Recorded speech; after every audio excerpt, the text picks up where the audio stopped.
Vincent, vous revenez ce matin sur les deux explosions qui ont fait plus d'une centaine de morts hier près d'un cimetière au sud du pays.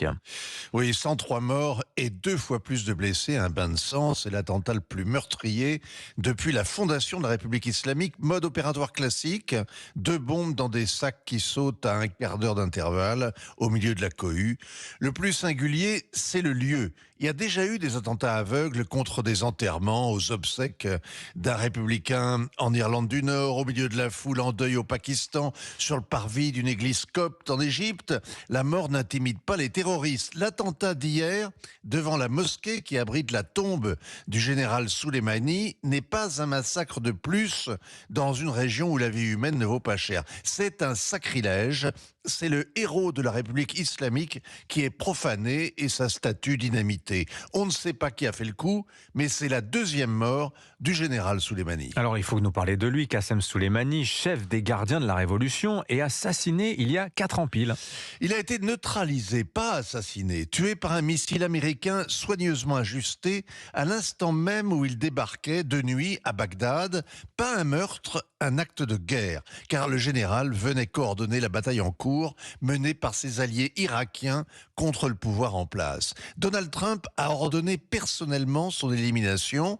Joe Biden n'aurait jamais pris ce risque. Soleimani était le chef suprême des gardiens de la Révolution, qui est l'épine dorsale de la République islamique, avec sa milice prête à tout et la force Al-Quds qui a étendu l'influence de l'Iran du Golfe à la Méditerranée. Le général avait aussi forgé l'axe de la résistance contre le petit et le grand Satan, Israël et l'Occident. Mais il était bien davantage encore. Les gardiens, c'est l'État profond qui tient l'économie et contrôle le reste. Et Soleimani, le véritable numéro 2 iranien, derrière le guide suprême, juste derrière, avec sa propre légende et son portrait partout comme une icône. Ali Khamenei l'avait désigné comme un martyr vivant, dans sa bouche le plus beau des compliments. Donald Trump l'a pris au mot.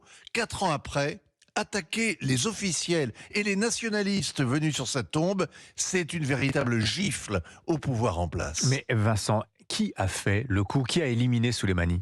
Les artisans du chaos, la cible, la façon de faire, tout rappelle l'État islamique, c'est ce qu'a souligné un responsable américain. Il manque juste la preuve, la revendication.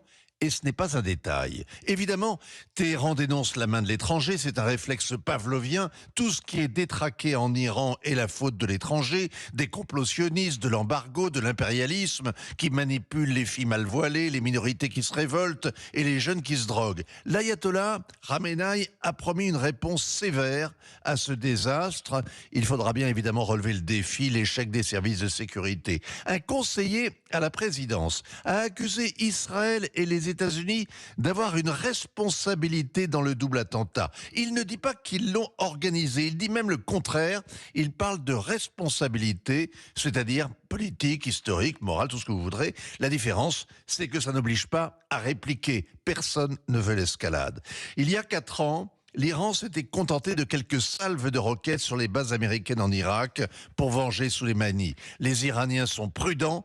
Tant qu'ils n'auront pas l'arme nucléaire, ils ne prendront aucun risque inutile. Et tant pis pour Soleimani, on ne meurt que 2 fois. Signature Europe 1, Vincent Hervouette. Merci beaucoup Vincent.